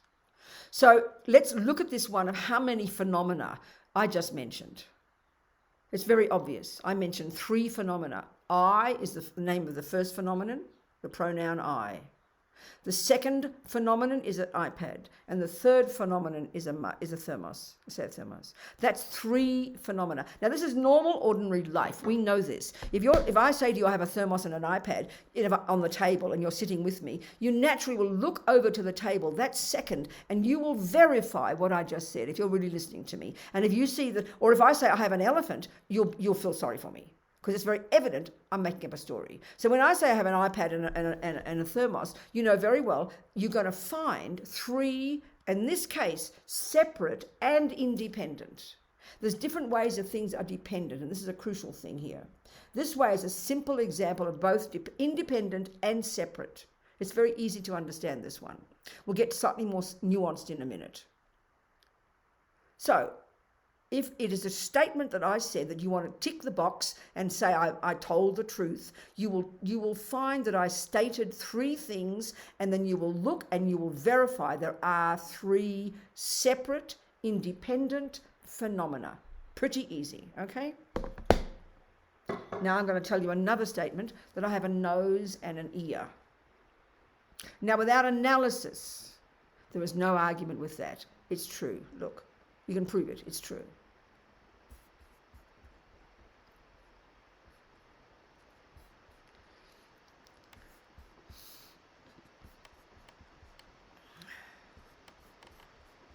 Sorry, it just cut me off.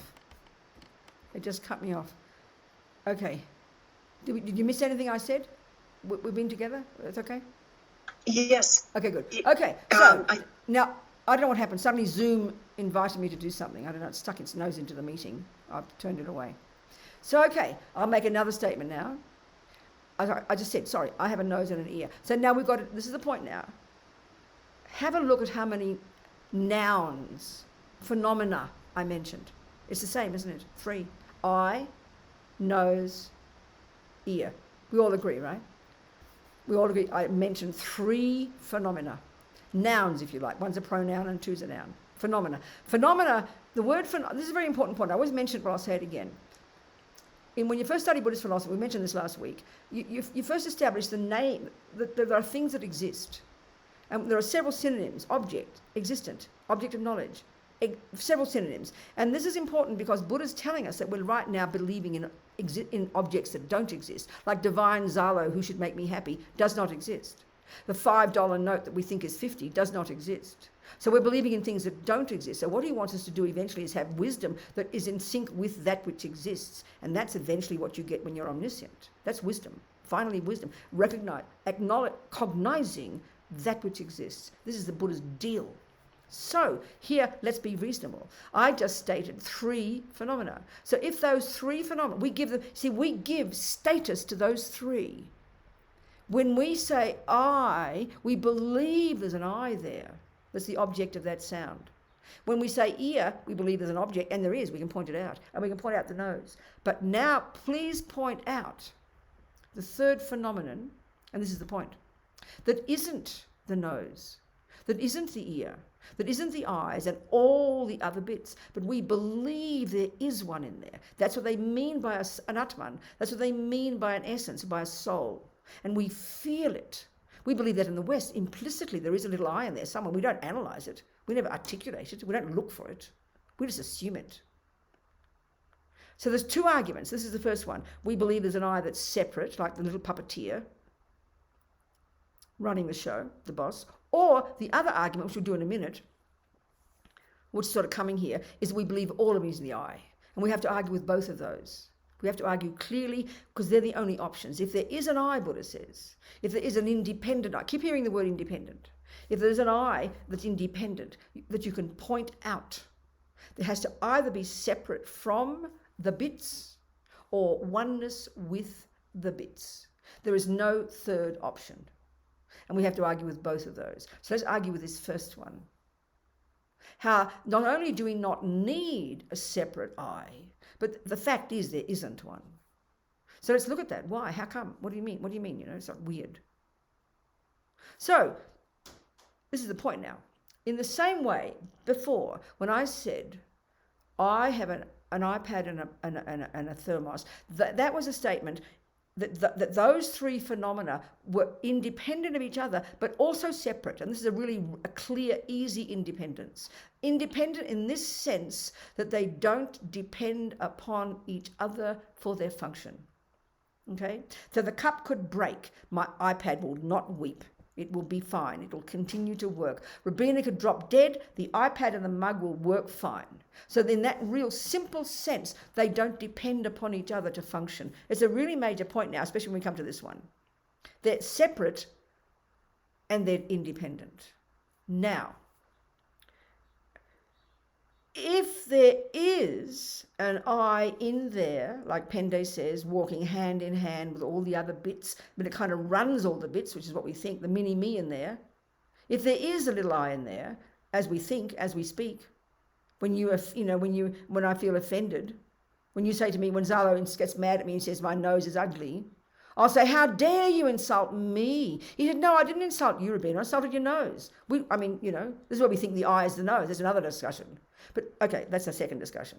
So, if there is an I in here that's a separate part, that isn't the mind, that isn't the body, that's what we think.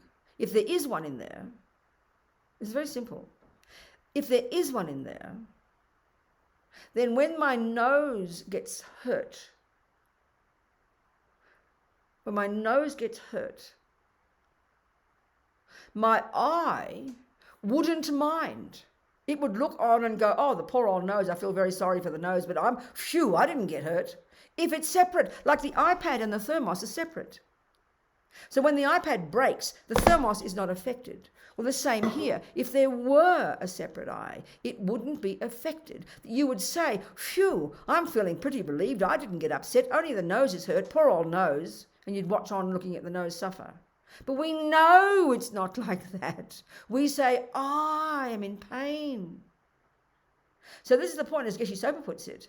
Of course there is an I. Of course there's an I. But not separate. Not independent. So, it is dependent. There is an I that is dependent upon the parts. But it's not separate. It's different, but dependent.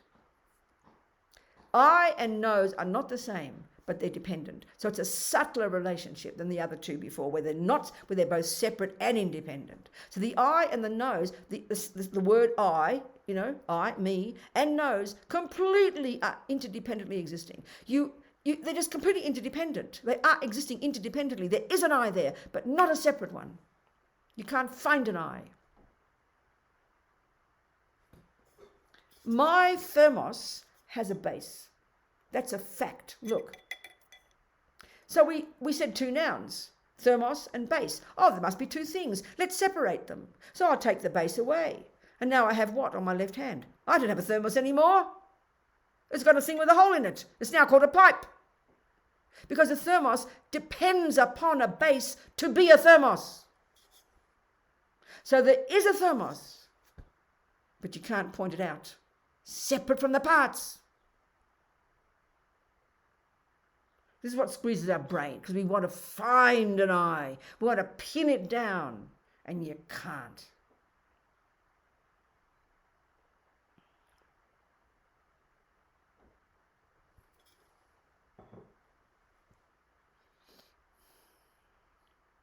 So the other one is, we think the whole of me is me. And that's also nonsense. Because if you say that my nose is me and my ear is me, then why would you say I have an ear? There's two things.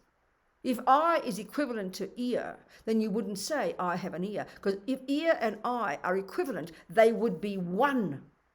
Not two, they'd be one. So when you say ear, you mean I. No, it's obvious you don't. So as many parts as there are would all be eyes. You'd have that many eyes. If ear is equivalent to eye and then nose is equivalent to eye, then you have a billion eyes. And it's clearly absolute nonsense. So the I can't be the base. Meaning we want to pinpoint an I. The I, this gets to the subtlest one now. I exists inseparably and interdependently with the body and the mind. I is the name we give to the base. You know, thermos is the name we give to this flat-bottomed metal container. The metal is not the thermos, and the base is not the thermos, and the lid is not the thermos, but it is the thermos, but not separately.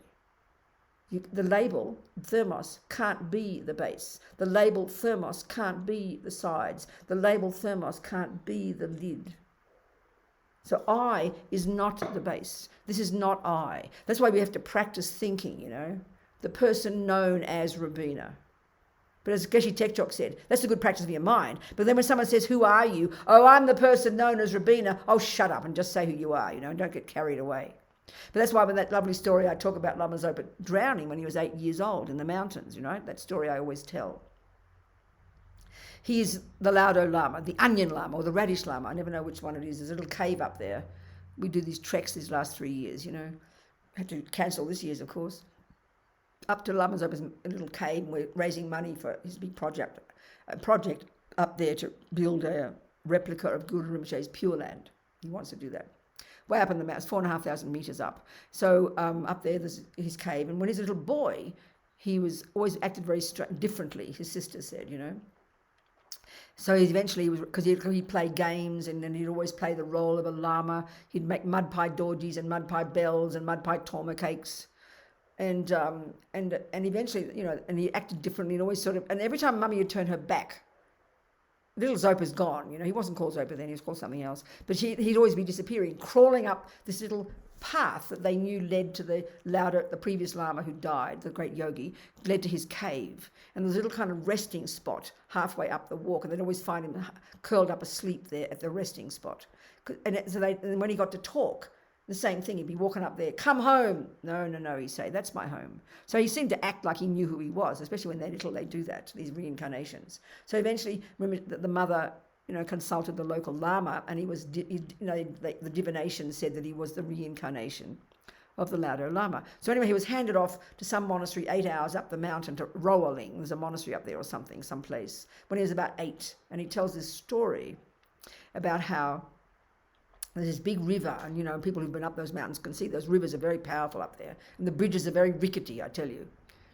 So he was walking up this, he saw this big, there's this big river, and on the other side of the river, these weird looking people with pale eyes, straw coloured hair, obviously white people. He'd never met white people before, and he wanted to meet them. So he went over the bridge with his little rickety bridge with his little bowl of potatoes, because that's their staple up there. And he fell in the water. And these waters up there are really, really rough, really turbulent. So this is how he told the story. He was about 8. It would have been about 1952 or something. He said, the head, not my head, the head kept coming to the surface for air, And he saw his manager running along the bank freaking out, right? Losing this little tulku wasn't cool. So anyway, he kept going down to the water. And of course, they don't teach them swimming up there. And so he said to himself, the thought occurred to me that the person known as the Laudo Lama is about to die. And then he said, I didn't know anything about emptiness, meaning in that life he'd never heard any teachings. But he said, there was no fear. There was no fear. So the analysis of this is very fascinating, because ego grasping, this root delusion, its function is fear. People often say, where's fear listed in all the mental factors, But actually it seems to me that fear, it's true, it's what they say, fear is the main energy, the main flavour of ego grasping. It's a perpetual panic-stricken, constant fear, much of the time like a sleeping lion, that only rises when the I is, like nearly drowning or driving a car and somebody crashes into you, or Zalo leaves me or something. The panic arises and the fear is beyond a nightmare, and it's this natural state. And all the delusions are rooted in that fear. That's why they're so tortured. That's why we're so tortured and suffering. So much anxiety and stress and panic and despair, because we're living in fear with these delusions. That's their nature. So the thing is this, if you realised emptiness, you can't lose that. You couldn't lose it, not possible. So the proof of it is the proof of the pudding, that there was no fear. Now in our culture, I think it was Mr. Darwin, wasn't it, who talked about instinct for survival or something, and that's the way we've presented that view, and it looks pretty reasonable. If you look at animals and humans, when we're attacked, fear rises. So we assume that we need that fear to make wise decisions, to get the hell out of there or something. But that's just foolish for the Buddha. You don't need fear to tell you what to do. You need intelligence, for God's sake. And when you've got fear, that cuts out the intelligence. You lost the plot. We know that. So the point is with Lama Zopa, we assume if you need fear to let you know that you're drowning, then he would, if he didn't have fear, he would sink to the bottom of the river like a stone and go, oh, well, I'm drowning, it doesn't matter. That's demented. He didn't have fear. There was no ego grasping. Therefore, there was no attachment. Therefore, there's no wrong sense of self. Therefore, there was no anger or anxiety that would not have been possible in his mind. You've got to hear this. This is the Buddha's analysis. When you've cut the ego grasping, you have cut fear. The other delusions, you've got more work to do to realize empty, to perfect your nirvana or get enlightened. But you can't fall back after that. This paradigm shift has occurred in your mind. And if you don't have any sense of a separate I, there can't be attachment. There can't be anger. So there's certainly not fear. But he has intelligence. So he comes to the surface for air, what you would have seen as a little boy struggling to breathe. But his mind would have been as peaceful as if he's walking down the street.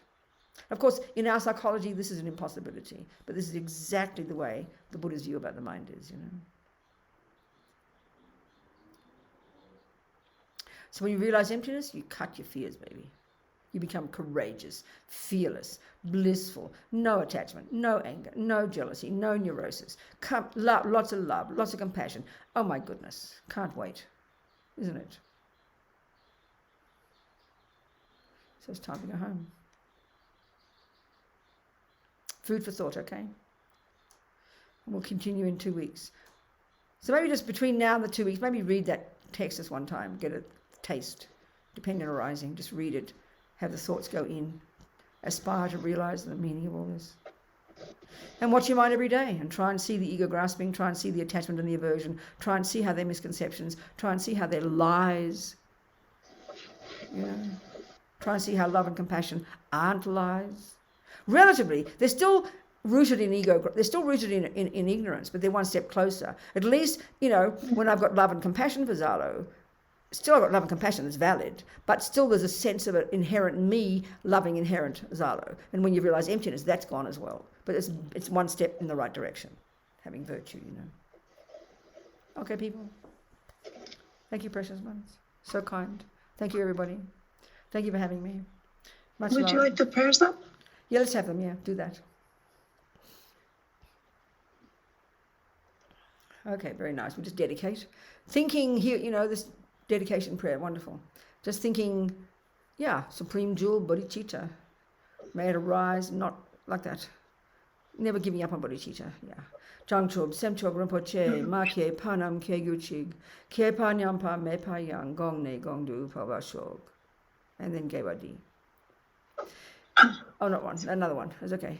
We can do it, doesn't matter. We'll just say it in English. I dedicate all these roots of virtue with the dedication praise is the best by the victorious ones. Thus gone are the 3 times, so I might perform good works. Why not? Okay, that'll do. And all His Holiness, good. We forgot. And all of our lamas, we think all of our lamas, may they all live long. We need these good people on this planet to give us some hope, okay?